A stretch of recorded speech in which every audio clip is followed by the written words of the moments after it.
Oh, I think his ear hurts too. Me, baby. I think, are we live? I think we are. I think Yes, we are. we are. Yes, we are. Good morning, everybody. We're just checking out my puppy who's got a sore ear for some reason or another. So good mornings. I would like to say good morning to Al, who is waiting in the wings there over in Colorado. I think he's in Boulder this morning. Did you say, Al? Hello? Maybe he's not there. Hello? I am here, sorry. Yeah, there you are. Couldn't find that mute button. Hey, come on. Here I am. Wanted to leave you hanging there. Here I am saying that you're in. Thanks. Saying that you're in Boulder, and you're not anyway. You're sort of out there in space. So good morning to you. Good morning. And you're in Boulder, right? I am in Boulder, yes. Okay. First of all, then we'll say good morning to Grey Eagle, who is always by my right side. We're going to say good morning to Carolyn, who is to my far right. Say good morning, Carolyn. Good morning, Carolyn. And good morning, Al. And all right, so I did have something that I wanted to tell you all, but I forgot what it was. It's obviously going to be one of those shows today. In our house, in my house right now, you can see me. I look perfect, right? I look perfectly well and healthy. You would never, ever guess that my back feels that it's broken in two. So I'm having to sit quite still. So if any of you out there think that I'm sort of sitting a bit like a dummy, you'll be right. I'm trying hard not to move too much. I've got a cushion behind my back. And then I shouldn't laugh about it really. And then Carolyn walked in this morning. I said, "How are you?" I was all cheerful. "How are you?" Because I'm hobbling about at the same time. And she says, "Oh, my sinuses, I've got a cold." So we're a cheerful household today, aren't we? But we're laughing about it just the same. I hope you're in perfectly good health, Al. Are you in perfectly good health? Perfectly good health. Well, good, because I'm not. So, all right. So I'm going to try to cook this afternoon, but I'm sort of rethinking that at the moment because I'm not sure I can even stand up straight. So all right, so that was not what I was going to tell you all. What I was actually wanting to talk about just a little bit, because we do talk about loss, and I know you all know that people come to me usually because they've lost someone. They also come to me because they want to know of their future and they want to talk about, what the future holds. And I was finishing writing the last chapter of the new book yesterday, and which is now finished except for the editing process. I was talking about how when I was in my early 20s, I'm not going to tell you too much because this story is in the book and I don't want to spoil it for you all. But when I was in my early 20s, actually mid-20s when I think about it, my daughter was 5. So that would make me in my late 20s. So I'm trying to be younger than I really am, really. So there I was, and I was working while Samantha was at school, and I used to do window dressing, and I used to do shop fitting and ripping out shops and redecorating, doing all that sort of thing. And a lady came into the store, and I noticed that the assistants in the store, the sales assistants in the store, were huddled over in the far corner and refusing to come out to help her, which was unusual because when a customer walks through the door, it's up to the sales girls to go and say, "Yes, can I help you?" But they were hiding behind clothes and refused to come out. So I had to go out and ask this woman if I could help her. And she looked perfectly ordinary. She was wearing, remember, green raincoat and just a little woman, maybe in a mid-years, maybe sort of mid to late 50s or something like that, I'm guessing. And she looked me right in the eye and she said, "Can I cross my palm with silver and I'll tell you your fortune." And that would have been very nice. Number one, I thought, bit of hocus pocus here. Remember, it was in the early days. Bit of hocus pocus. I didn't really particularly believe in that sort of thing. And also, I didn't have any money anyway. I only had a few coppers. So cross my palm with silver was not going to work for me. But there was just something about her. And I sort of smiled. I was very polite to her. I smiled and I said, I'm, sorry, but I don't have any money. And she asked me again, "Oh, come on, dearie, And I said, well, if you really could tell my future, you'll know that there's nothing in my purse to give to you. I don't have any money. So I said, I don't know why I did it, but I said, but I can make you a cup of tea. And I just had this sense that she was sort of feeling a bit down that day and a bit lonely that day. And so I made her a cup of tea. And at some point while we're drinking tea, she said, oh, come on then, she said, I'll do you anyway. And I didn't really want to be done. I didn't know what done meant. I mean, I didn't want my fortune told. Plus, my life was not great. My marriage was horrible. We had no money. The finances were awful. I didn't particularly want to know anything. And certainly not from a stranger who just walked in the store. But she did me for whatever reason. And the rest you will read in the last chapter of the book. Now, when you read this book, do not skip to the end. You can't skip to the end. You've got to read it from the beginning to the end. But can we really see the future? Is it possible to see into the future? I mean, really? And if so, how? How can we possibly do it? So it's a mystery as to how we do it. I know how I do it lots of times. Gregor will tell me these things and then I'll just pass these things on. But is it possible to see into the future? Well, just as a little sort of intriguing little piece, just to encourage you to buy the book when it actually comes out, which will be in the next 2 or 3 weeks or a few weeks. Yes, you can see into the future. And this woman who said, cross my palm with silver, she told me so many things which I've written about. And every single one of those things came true. Now, it is true that some of those things have taken almost 40 years to come true, but still, everything she told me, every single thing she told me came true, and in the way that she said it would. And although I was very skeptical then, of course, I do it myself now, and I know that it's possible to do it now. And I know that, people write to me or email me or whatever it is, and they always say, they'll often say, we get emails all the time, right, Carolyn, where people will say, you told me so and such, and it happened or it came true. So is it possible to see into the future? Yes, it is. My daughter does it from time to time. And amazingly, and you're probably not going to believe this, but my 5-year-old has also talked and told us some things that have happened that he's so sure he knows is going to happen, and he's been absolutely right. Does it run in the family? There's another question for you. Well, my sisters don't do this. My brothers certainly don't do this. I'm the only one in my family, but yet my daughter has some small gift, not like me, but certainly some small gift. And it looks like my grandson, who knows how he's going to develop his gift. So is it possible to see into the future? You betcha. Is it a good thing? Do we really need to be told about the future? Sometimes we do. And there are some times that it's not helpful at all to know these things. So this is why it's very important for someone like me to be very responsible. And when we're talking about the future and future events, to talk about these things in a way that is going to be helpful rather than harmful.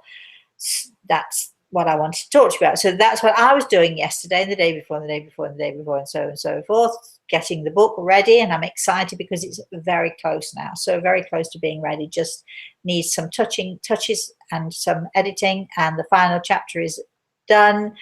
Woohoo! So shall we begin with our first question? Do we have any questions at all? Is there anybody We out? do.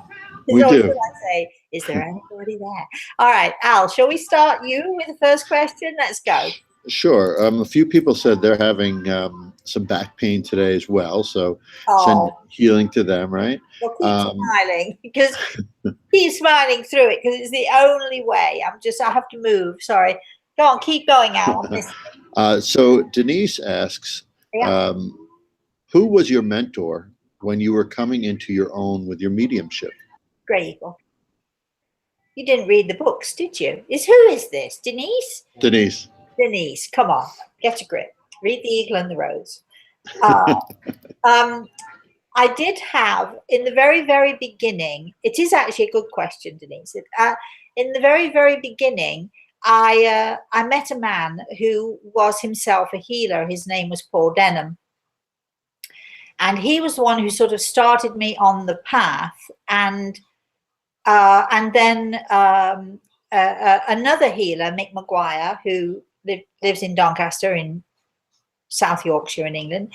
I worked with him for a time, but it was, when somebody like me begins to work, usually we do have people who are here on this earth who know, they know things, they help, they teach us, they guide us, and so on and so forth. But I'm going to say within the first week or two of us all working together, Paul and Mick and I, it was very clear that there was only going to be one teacher, and that was Grey Eagle. And it was also very clear that Grey Eagle knew way beyond certainly my capabilities, and he knew way beyond Paul and Mick's capabilities what it was that was needed for me. So it was a very fast sort of transition from working with Mick and Paul to all of a sudden, within, as I said, within a couple of weeks, there was Grey Eagle, and then there was nobody else at all. And since that time, Grey Eagle and I have worked together, and he is without a doubt my mentor. He is the one who teaches me and teaches all of those around us too. So yes, let's have our next question, Carolyn. We've got Linda. Good morning, Linda. Linda asks, what does Grey Eagle say about alien life? Well, it's not my thing really, Linda. Yeah, I mean, if you go that route, that's great for you. I will say this though, that Grey Eagle, even as I'm talking to, is putting his hand on my shoulder. So I will say this, that there are many, many universes out there that we are not even the most incredible scientists and the most knowledgeable scientists know anything about. We know so little of not just this planet, but we know so little of the universe and the many universes that are there. And it seems to me to be a ridiculous, idea that we're the only life form in not only this universe that we're in, but the many universes that are out there. So I'm not sure that I would call them alien. I would say that, are there other life forces out there? I would say the chances are that there absolutely are. But it's sort of not my thing. I don't go off UFO hunting, and I don't do that. I'm sort of my area of expertise is in another way. I don't know if you can see my puppy bouncing up and down on the sofa from time to time. But anyway, let's have our next question, Al. So Sharon asks, good morning, Sharon. Many of us have given our loved ones permission to pass on their deathbeds. In her case, she did it with her father and her husband. Does it really help them to pass on? Yes, it does.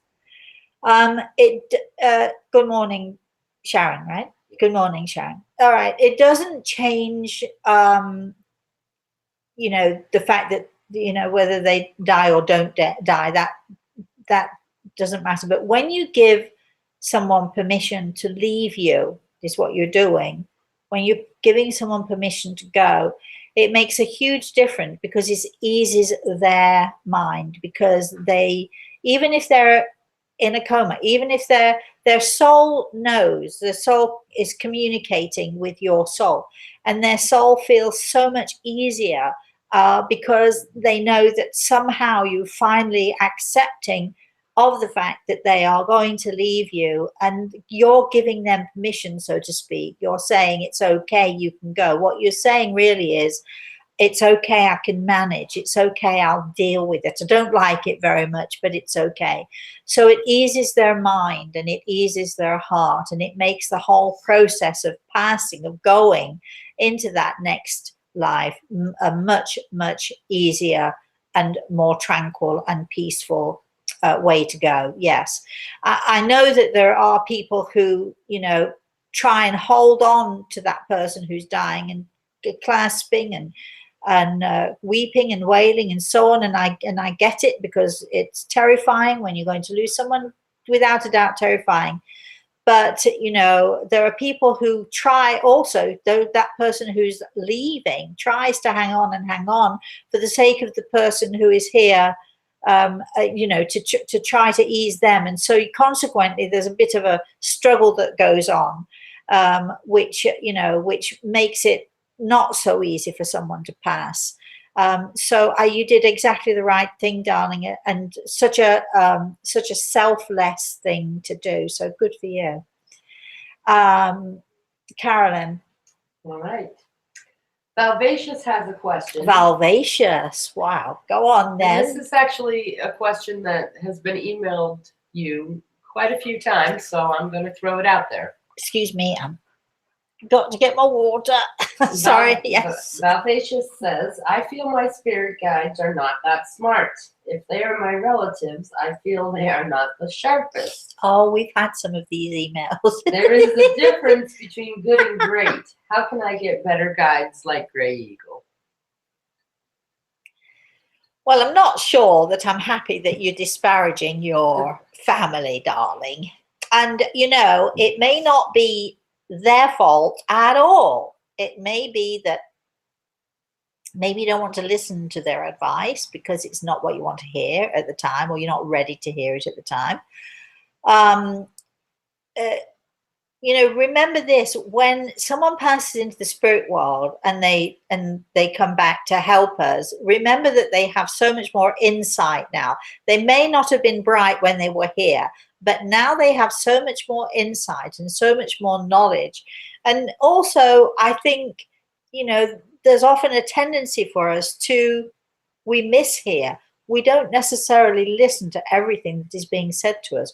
Or maybe we can't hear all of what is said to us. It's sometimes a little bit like listening to a part of a sentence rather than a whole sentence. And so you can completely misinterpret what someone is suggesting that you do, or someone suggesting that you say. Don't disparage your loved ones, even though you might be tempted to. Remember that that very act, that one simple act of passing, of going from here to there, gives someone so much more knowledge and so much more insight than they had before. So your family might not have been so bright, but I'm sure that if they're trying to guide you, they can see what is necessary. They also will have help from their angels in order to advise you in the right way.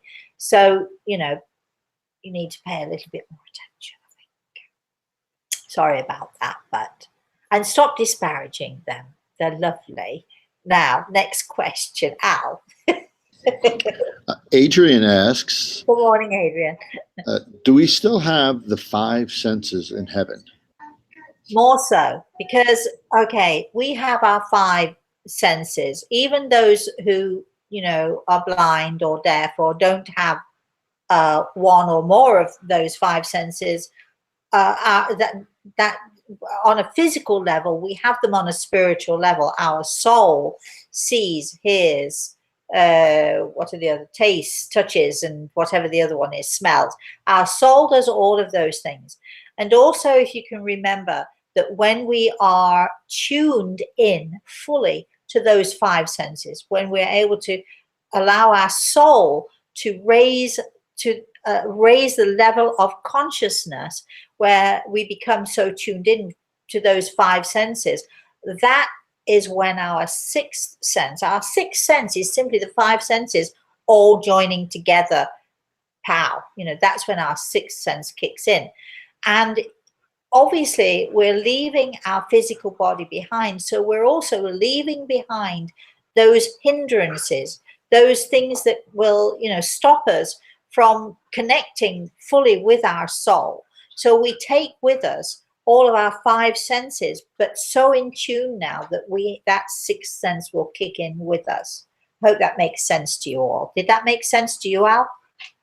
It did, actually, and it was actually one of my questions. Do we kind of the sixth sense drive us more than the other senses in a way in the spirit world? Well, the sixth sense is all of those five senses joining together, kicking in, so that we raise our level of consciousness from here to here. We lift ourselves, we raise ourselves, and we become then naturally more in tune with what is out there, and more in tune with our own soul, which is the most important thing.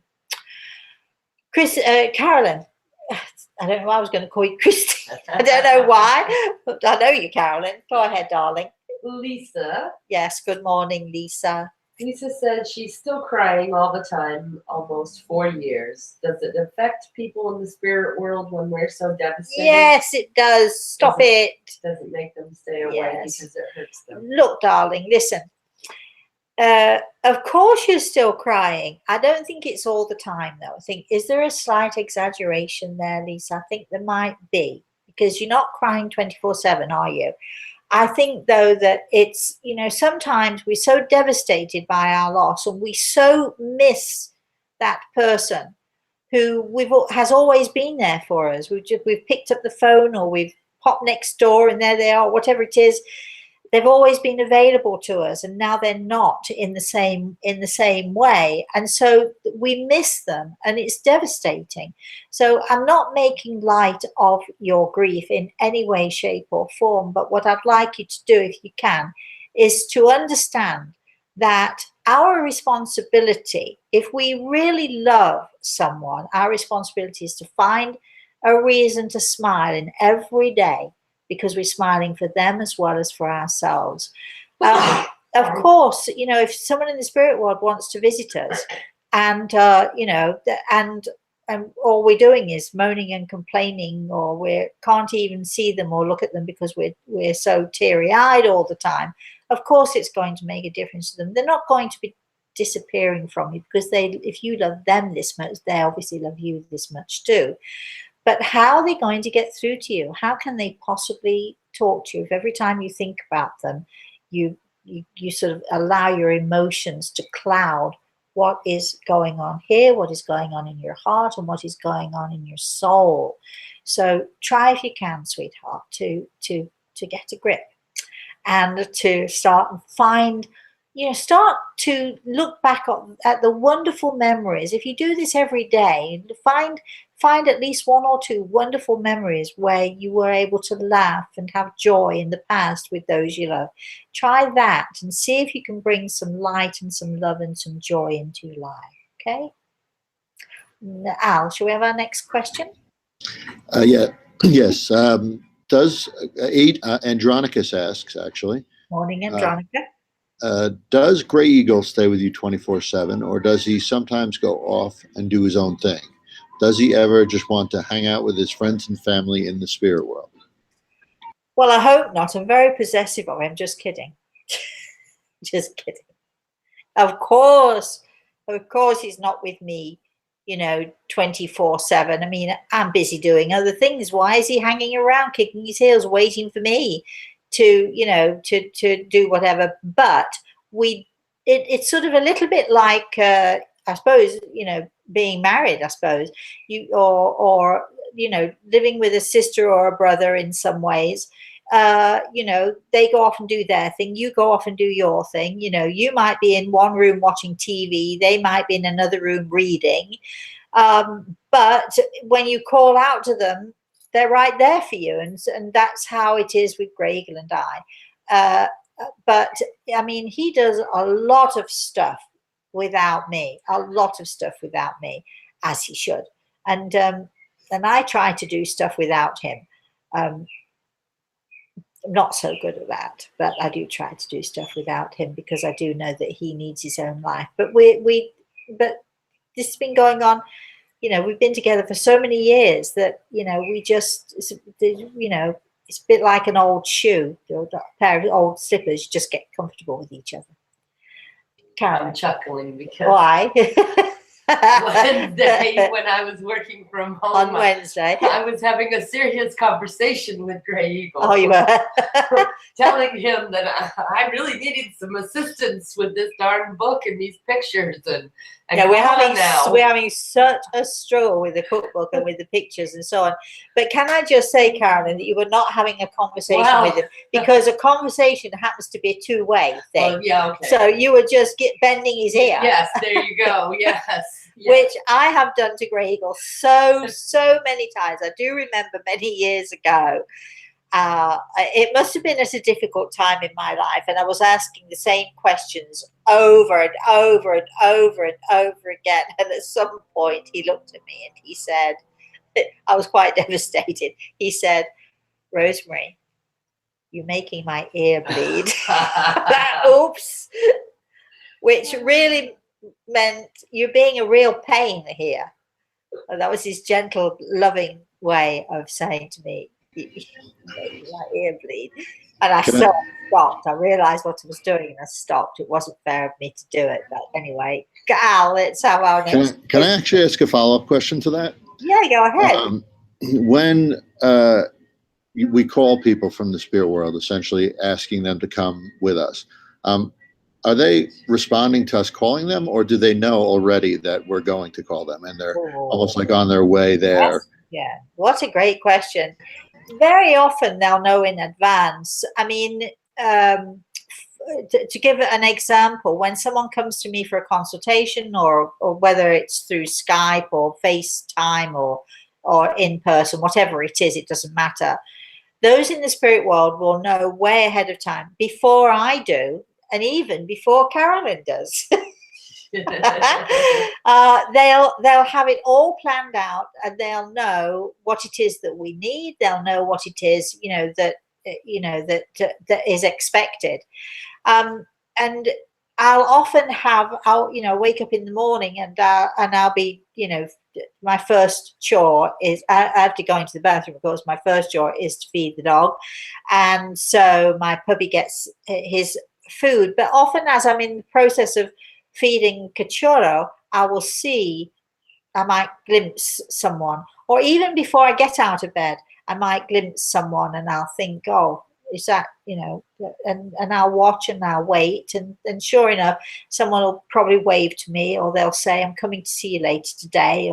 And I'll talk to them and I'll say, is there anything you want to tell me now beforehand? Or I'll ask, I hope I'm going to be able to hear you as clearly as I can hear you now, and so on. So yes, the spirit world is certainly, for them, it's a weird thing. Here we come back to this idea of time again. But time is of a different quality. It's a different essence. It's a different way of things.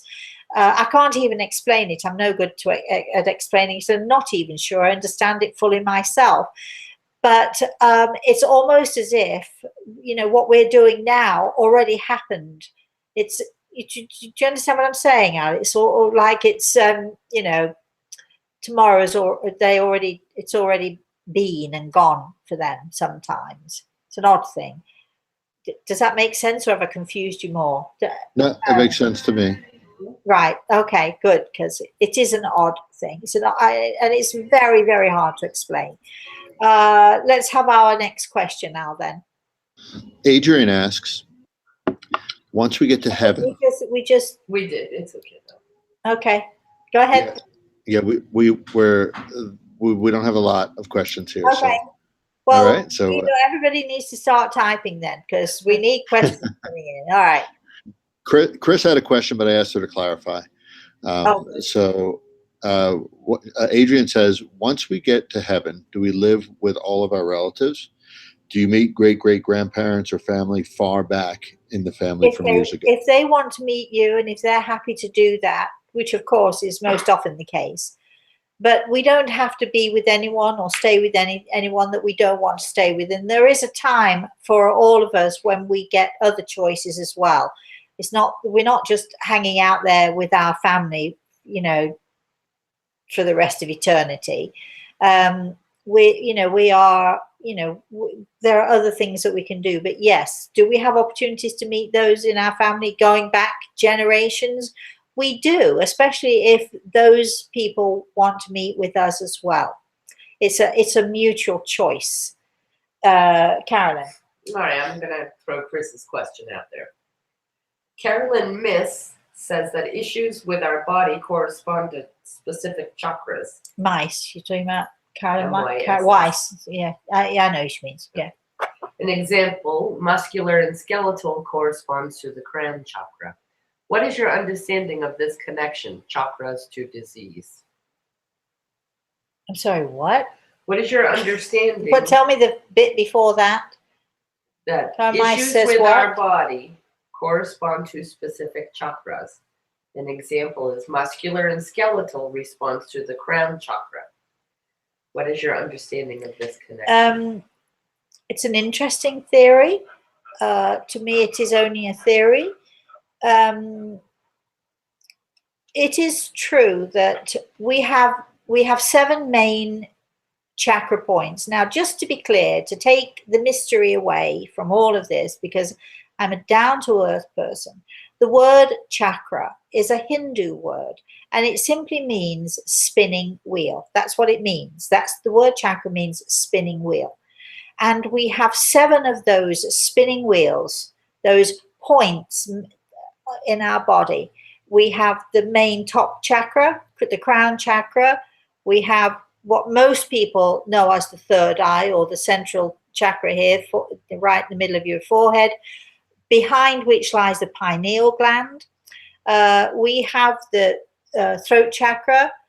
Then we have the heart chakra. How many have I done so far? 4. We have the solar plexus.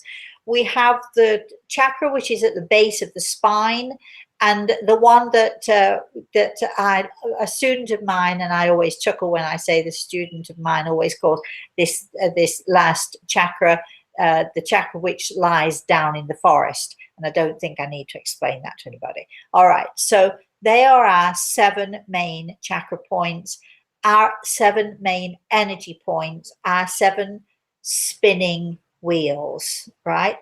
It does sound great, the word chakra, doesn't it? Because it's just an unusual word for us all, and it sounds much more mystic than spinning wheel, but that's actually what it means. And what happens with our chakra points? Now, we also, not only do we have these 7 main chakra points, we have dozens and dozens of chakra points, smaller, some of them tiny pinpricks, everywhere, all over our body, energy points, tiny pinpricks of energy points, tiny spinning wheels that are spinning, moving, and so on and so forth. And we try when we talked earlier about raising our level of consciousness and raising our attuning our senses and our sensitivity. And what we do when we're doing that, we're trying to get our energy to flow and to work in a nice, even way through our body. And as our energy flows and moves evenly, those spinning wheels, those chakra points, move and turn and spin. And they're a bit like a vortex. They turn and they move back and forward, and they draw energy in and they spin energy out. So the energy of our bodies are moving the whole time. When our chakra points are all aligned and all moving perfectly and clearly and nicely and easily, is when we get our best opportunity for sensing, seeing, becoming aware of, and tuning into those forces which are beyond our human existence. But a lot can happen. We are human beings. We are emotional human beings. And sometimes, and you've all had this, so I'm going to give a description of what happens when our spinning wheels, our energy points, our chakras get blocked, get stuck. And emotion, trauma, ill health can sort of stop the flow of our energy. So I don't know that it's the chakra points being blocked that causes the illness, but certainly illness can cause the chakra points to stop flowing as they would. Most of us have had this experience when you get the lump in the throat. All right, you get emotional and you get a lump in your throat. Well, that's right where your one of your main chakra points lies. And what's happening is the energy is getting blocked. It's getting stuck a little bit because the flow of energy has been blocked because of your emotions. So your emotions are affecting the energy flow in your body.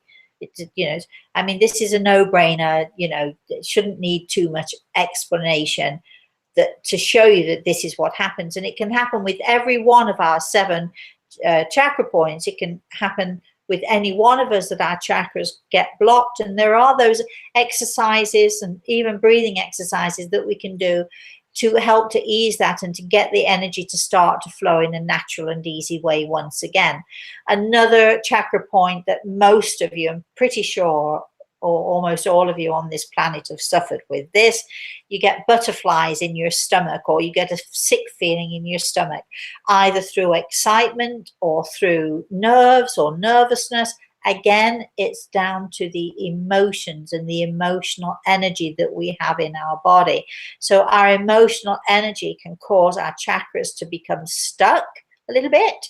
They don't get stuck forever, I don't think, because again, you can do exercises that help the flow and the ease of the chakra points and the flow of the energy going through your body. But when you get this lump in the throat, or when you get this, sick feeling in your stomach, that they are 2 examples of how we have all experienced when the sticking or the blocking of energy to our chakra points. Those chakra points, they spin, they move, they draw in energy, they give out energy, and so on and so forth. And when our energy changes, it's a little bit like putting something in a wheel to jam it. The emotion can jam that a little bit. But as you get better, as you're feeling better, the emotion starts to flow again. I don't know if I answered that question for you, Chris. I don't associate illness as being a cause of a blocked chakra. I consider illness as being, often produced by negative energy or lousy energy. Everything is about energy.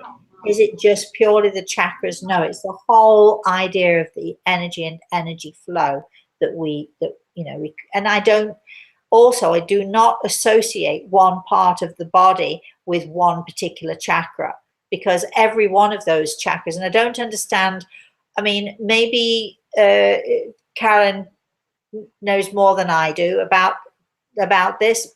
Maybe she understands it differently, but my experience is that all of these chakra points are joined together. They are attached to each other. And when you're doing, for instance, Kundalini yoga, which some of you might know a little bit about, you begin at the base of the spine and you sort of, encourage the energy flow going all the way up until it gets to the top chakra. And when that top chakra opens, they liken that top chakra to the 1,000-petal lotus flower. It just opens and opens, and as it opens, it goes up and up and up and goes up and up and up further, which is what happens when I'm talking about raising your level of consciousness. You raise your level of consciousness to a point where you open up to the universe and you open up to all of those in the spirit world, and that is when you can sense more and when you can see more. And whether you're sick, whether you're crippled up, whatever, you can do this anyway. So I don't associate one particular chakra with one particular body part, because they're not separate, they're all connected. So I don't see how that can be. But I'm open to, if anybody has any ideas I don't know about. I'm always open to new ideas. I'm always open to learning. Carolyn, I know you're itching here to ask a question. So let's go ahead with that. It's more of a comment from Matthew. Good morning, Matthew. His dear friend Heidi lost her son a few days ago. He was murdered, and he's asking everybody to send healing. We certainly will do that. Matthew. And there's an email already sent, so after the show I'll address it. Okay. Let us know if we can help. I'm so sorry for Heidi for her loss. There is in my book, and I know there are those of you who would say differently, but in my own personal experience, there is nothing worse than the loss of a child, whether that child is 2, 22, 52, or however old that child is, because in the natural course of things, we always assume that the parents will be the ones to go first, and so on. So please, Matthew, let us know if we can help in any way, and please give our love to Heidi. I actually did not ask for this, but Gregor has put his hand on my shoulder as we're speaking, and is asking if I would give some reassurances to Heidi that he is well. So I think he's okay. I think he's okay, Matthew. Not that it's going to help a lot, but hopefully it will help a little bit to know that. Al, do you have another question? We do. You did. Chris did clarify, by the way, her question. She said, if a chakra is closed or partially closed, does it affect our health? Which you answered. Okay. So Vera asks, if you have a ghost in your house, can they make you sick? Yeah, if you have a ghost in your house, I'm already liking this question. Can they make you sick? Yes. Well, first of all, let's go back a little bit, Vera. I don't believe in ghosts. As my grandson, 5-year-old grandson, will tell you, a ghost is only a person who went to heaven, he says. That's how we try to tell him these things. He doesn't quite know where heaven is either. I think we talked about this a couple of weeks ago. And I tell him heaven is this wonderful place where there's a lovely garden and so on and so forth. So, all right. So I don't believe in ghosts, but I do know exactly what you mean. You mean if there is someone in the spirit world, or if there is a spiritual entity in the house, can it cause problems? And yes, it can. Or I should say, yes, they can. If there is, for whatever reason, a negative energy around this person, we can certainly absorb that negative energy. But conversely, usually people come from the spirit world because they've come to help us, or they've come to guide us, or they've come to just show us that they're okay, that that they've made it over.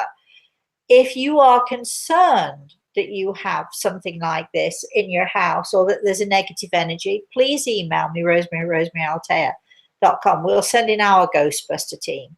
What I really mean to say is we're going to send you lots and lots and lots of good energy that will get rid of all of that negative energy for you.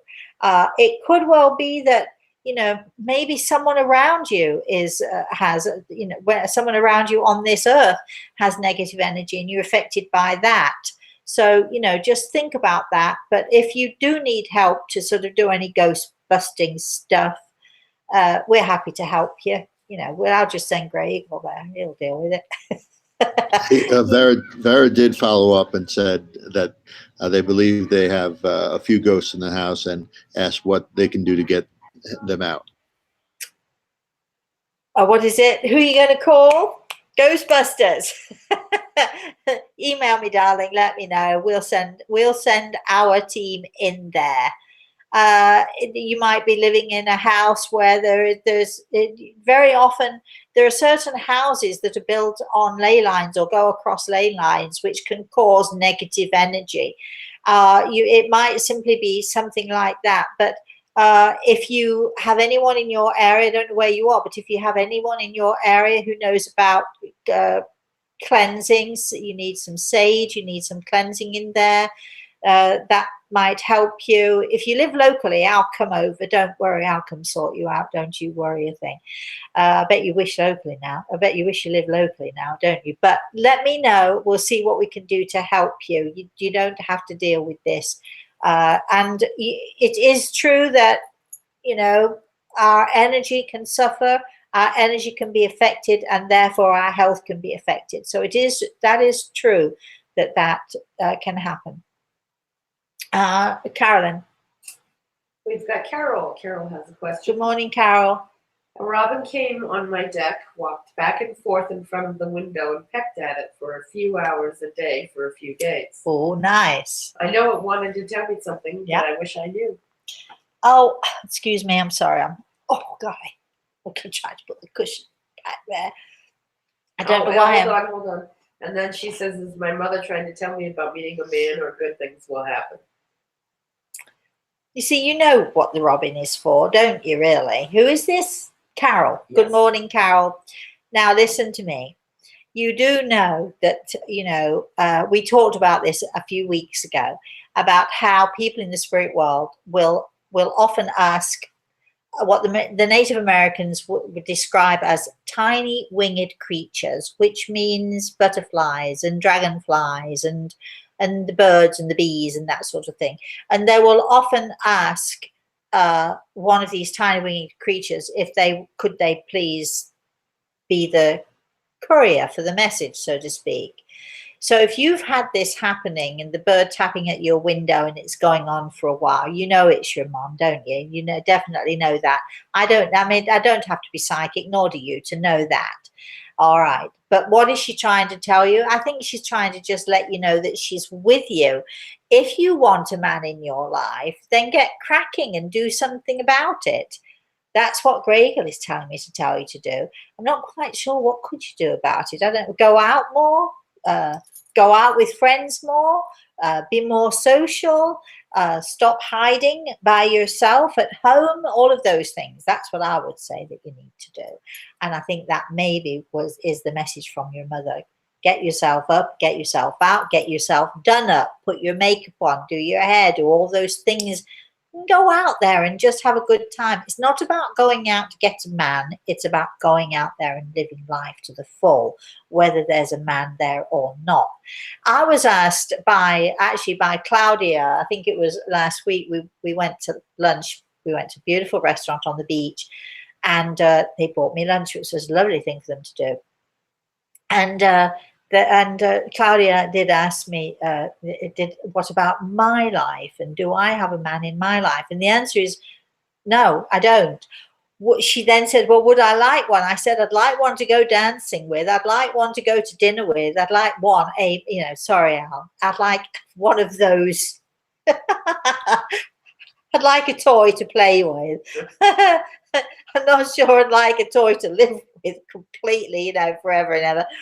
But life isn't about finding a man or finding a woman or getting a girlfriend or a boyfriend. Life is about living to the fullest what you have at your fingertips. And if, by doing that, someone comes along who is just for you and just right for you, that's brilliant. But please don't think that your happiness hinges on somebody else. Do not think that, if you can't find someone to be in your life, then life means nothing, because that's not how it is. It's not how it is. You need to be complete within yourself. When you're complete within yourself, the chances are you'll find someone else to share your life with you. But if you're looking for someone to complete your life, I know there's that great line in the movie, "You complete me." Well, good luck with that, because it might work in that 1 minute of saying the line, but it really doesn't complete you forever and ever. You've got to be your own person, and you've got to be able to, give to yourself, and then be open to and willing to give to others and allow others to give to you too. So please don't, stop looking for your other half. You're a whole person, go out, live your life to the fullest, be social, be more social, go out and enjoy yourself, have fun. Stop wondering when Mr. Right or Miss Right is going to come along, because if it's meant to be, it will be. And if it's not meant to be, there's nothing you can do about it. So, no point being miserable about it. Get out there and just live your life to the full. Al, do you want to say anything to that? And then Carolyn, I'm going to ask you, do you want to make a comment on that? Nope, no comments for me. No comments. I have a comment. Go ahead. I have a similar thing where I have a pair of cardinals that come and hang around Oh, nice. my lanai all the time. And I firmly believe it's my ex-in-laws. And I thought they came every once in a while, but now that since our granddaughters live with us, I think They're there more often? Oh, every single day. Every Nice. day. Very nice. And that's their message, is just letting me know that That they know that they're there with you. Right. Because I have asked, do you guys have anything to say? Any great words of wisdom? Come on, I see you hanging around. No. But I say hi, Carl. Hi, Dibby. Oh, good. I do. Hal, shall I have another question? Sure. I think you've I got. was asking both of you if you had a comment about the relationship thing. But That's what I thought. That's why I said we're no. moving on now. We're moving on. Thank you for your input. We're moving on. Al. I know you've mentioned this in past videos, but Angie asks, is there typically a waiting period between the time that a person passes and can be contacted? Who asks this question? Angie. Good morning, Angie. Well, for some people take a little longer than others. Some people need time to, if for instance, many times, if someone's been ill for a long time, they'll need a recovery time. And that recovery time depends on each individual person. Now, some people who've been ill for a long while just can't wait to say, let them know I'm okay now, I'm all right now, I've got no illness. So it depends upon the person, the individual. So some people need a little more time and some people need no time at all.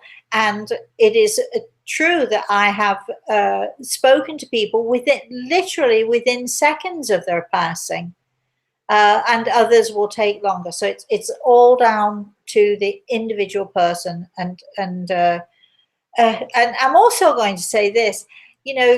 Very often you think you have someone who's passed. You come to see someone like me and you think, well, they were really outgoing and they're very, sort of chatty and so on. So I know they're not going to have any trouble doing this at all. And you think it was somebody who's shy and retiring just might have difficulty. But sometimes they surprise you, because it's not always easy to talk about what happened to you. Sometimes people in the spirit world, they get a bit stuck and emotional when they're talking to me. And it sometimes happens even with the chattiest person, that initially, and this happened recently, initially with this young man, he wanted to tell his mum that it was okay.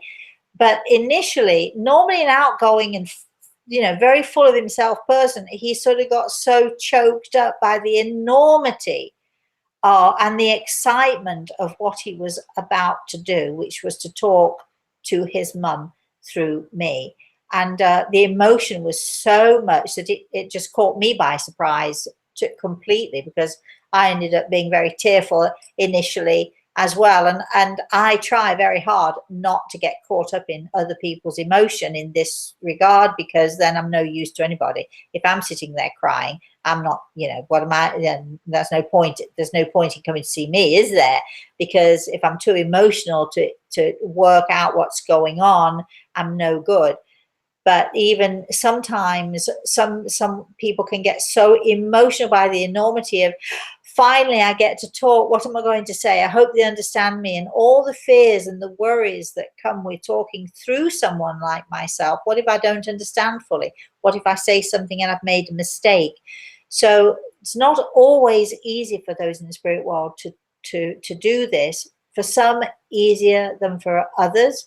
Not always the ones you would think would find it easier do find it easier. but give them a chance, give them time, and they will do it. Carolyn, question. Melinda asks, Good morning, Melinda. can Gray Eagle give any insight into the Native Americans, specifically if the reservations will be taken away? What does he think of the modern natives? Well, it's like asking, what do I think of, the British people? I mean, I don't think the Native Americans are any different than British people or American people or anybody, or Italians or whoever.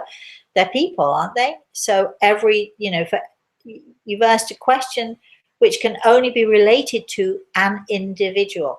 Will the reservations stay intact? More and more the reservations are being preserved. So we know, and Grey Eagle is nodding at this, so we know that although many were lost to us, many will be there for generations to come, for generations to see and to seek. Will there be many people living on the reservations? It's up to the individual people. I mean, can I give you insight into the Native American culture a little bit? Because Grey Eagle has taught me so much and I've read a great deal.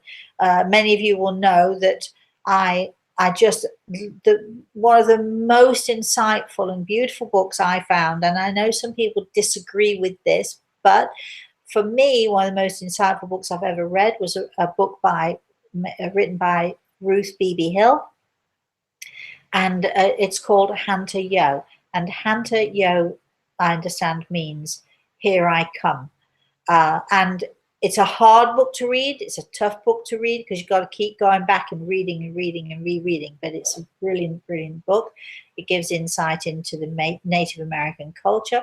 Some of that culture will remain and some of it will disappear, just as some of the Scottish culture and the Welsh culture will remain and some of it will disappear. It depends on our new generations coming up. What do I think of the new generations? I think some are brilliant and some are not. That's what I think. Al,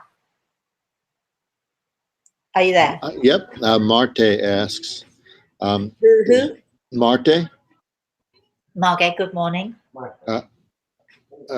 Marte, yeah.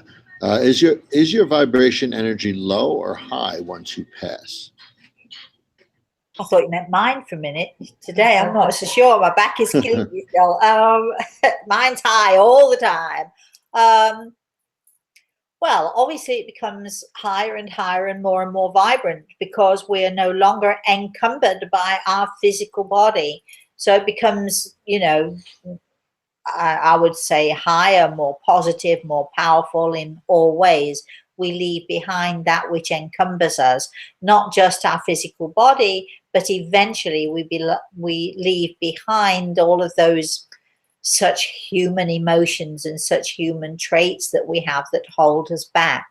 And we learn, to deal with those things, and we learn to deal with our thoughts and our emotions in a different way. So of course our energy and our vibrational level becomes much, much more in tune with, with our soul, and with the souls of others too.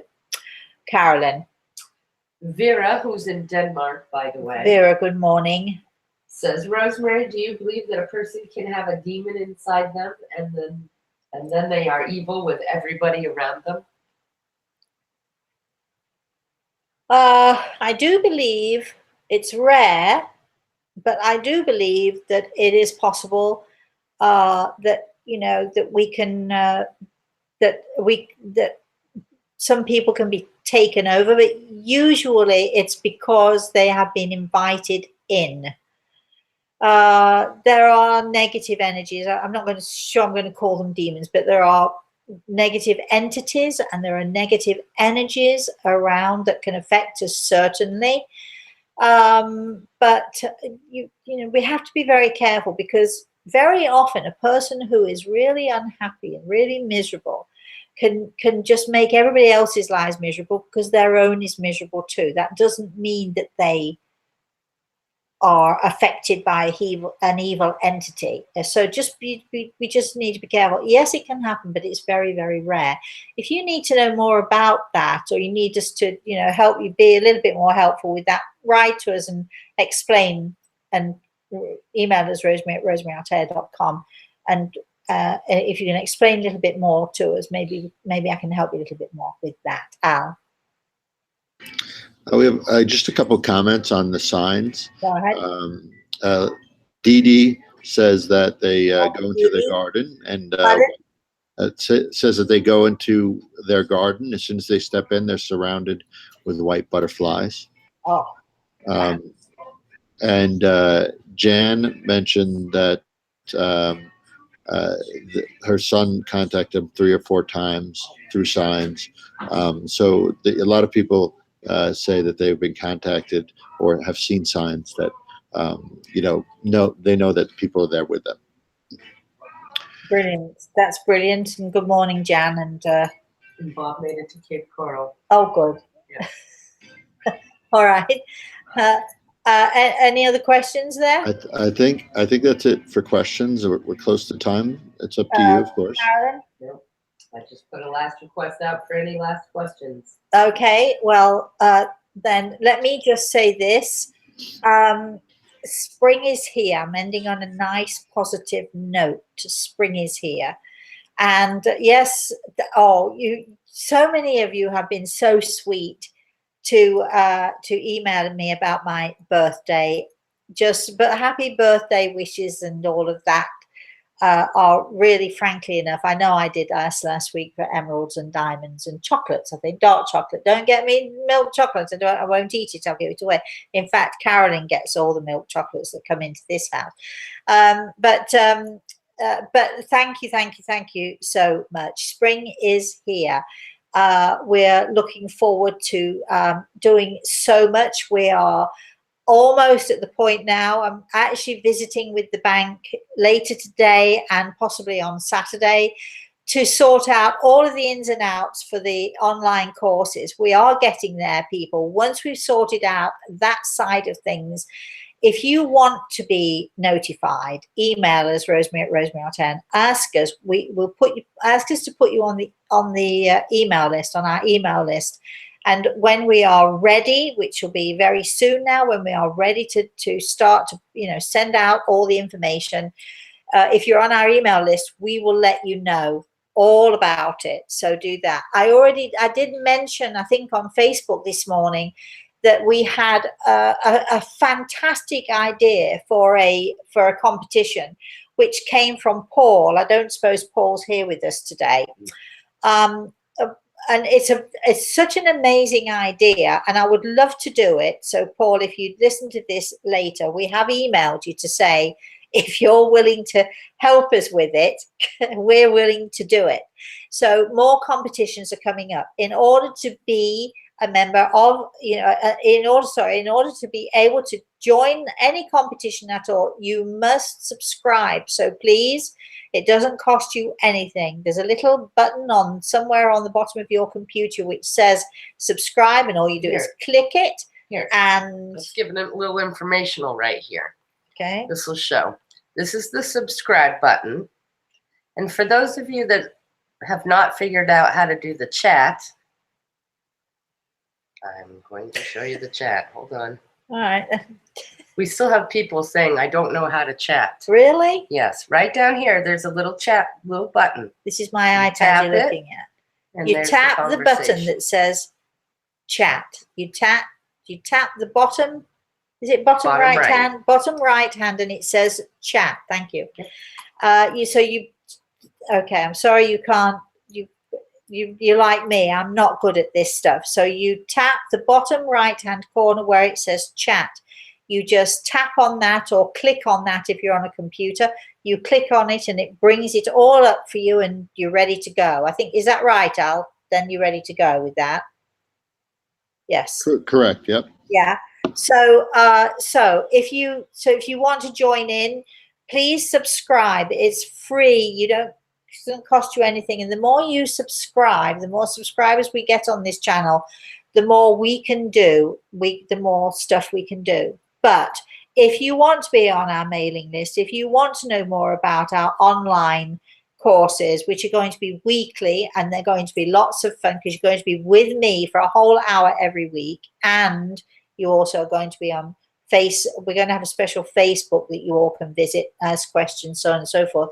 So that's going to be a lot of fun. If you want to know more about that, if you want to be put on that list, you need to email us and say, please put us on the email list, and then you will get sent all the information that we have. So I think that's it. I think we're done. So until I see you again next week, you better have more questions for me. Please, please, please, please have a wonderful spring day. It's gorgeous here in Florida, I have to tell you.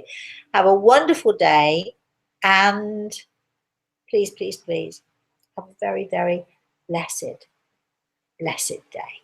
And now I've got to find that little click button, and that's it. We're done.